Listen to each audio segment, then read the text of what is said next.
Well, here we are again. It's Mr. Flanagan. Wow, we had to do 3 videos just to talk about writing names of ionic compounds from formulas. So here we go. It's the last little thing we need to talk about with ionic compounds. Writing names of ionic compounds from formulas, part 3. Wait a minute. Wasn't that the 2 that you made into, hey, we don't really have a big budget here. So let's move right along. We're going to need that periodic table of ions. We are so going to need it because we're going to need to start looking right up here in this box. And let me show you what I'm talking about. So here's a nice ionic compound, CaSO3. Now look, as soon as you find yourself trying to give this some weird name, calcium sulfide oxide, calcium sulfur, stop right there. As soon as you see an ionic compound with more than 2 elements in it, see this has Ca and S and O, you know right away you are dealing with one of those polyatomic ions that's up here in this little box and has its own special name. So I recognize Ca. I know that's calcium.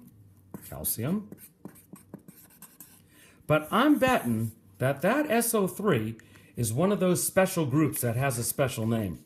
Let's see.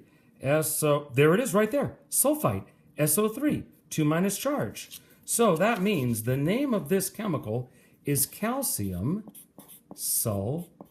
And if you're thinking, Mr. Flanagan, how did you know to circle that? Like, what if it would have been this? Or how did you know to circle that?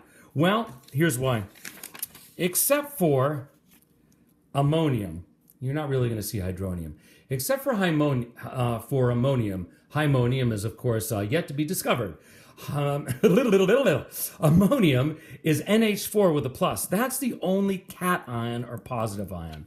All the rest and what you're going to have to deal with are the negative or anions. So it's always going to be the group that's kind of at the end of the formula. And how do you really know? Oh, you practice them till you're practiced out of practice. So, oh my goodness. If there's parentheses, right away you know that sucker's a special group. That makes it easy. Al is aluminum. Aluminum. CrO4, let's find it. CrO4, where are you?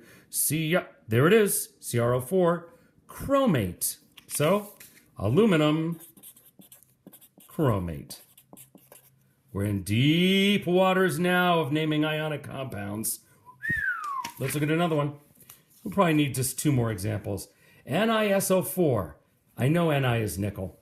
That's not a problem. Nickel. I'm looking for an SO4. There's a joke there, but I'm not going to say it. SO4 is 2-. Sulfate. It's one of those special groups. Nickel sulfate. And so, but wait! No. Nickel. Sometimes it's nickel with a 2+. Sometimes it's nickel with a 3+. Sometimes it's called nickel 2. Sometimes it's called nickel 4. Make that nickel 3. It's the end of a long day. So here's my question. Which nickel is it? Is it the 2+ nickel or is it the 3+ nickel? Back to the periodic table of ions. Sulfate, SO4, 2-. See, there it is. Well, if this big SO4 is a 2-, this nickel's got to be a 2+ to balance it so that the charges match. So this is nickel 2 sulfate. Listen, you got to practice a lot of these before it finally sinks in. And here's our last example of the video. CuNO32, parentheses. It means that's one of the special groups. Yes, it is, Jimmy. Let's see. Nitrate, NO3. Oh, I just gave it away. NO3 is called nitrate. Okay? NO3, nitrate. It's got a little minus charge. But Cu, see, look, sometimes Cu is a 2+, sometimes it's a plus. So this is either the 2+ or the plus.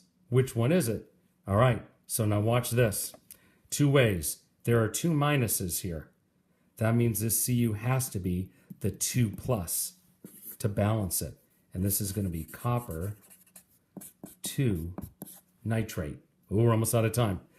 Or, remember what I said about reverse crisscross? There's a minus here, and there's one of these. 1, 1, which means 2, 2. This is going to be the copper. That's a 2 plus. So that crisscross works. Dun, dun, dun. So, you just need to, let's center that up. You need to get out there and practice. This is Mr. Flanagan saying, good luck with your ionic compounds. Next up, molecular compounds and a little bit of Old Latin.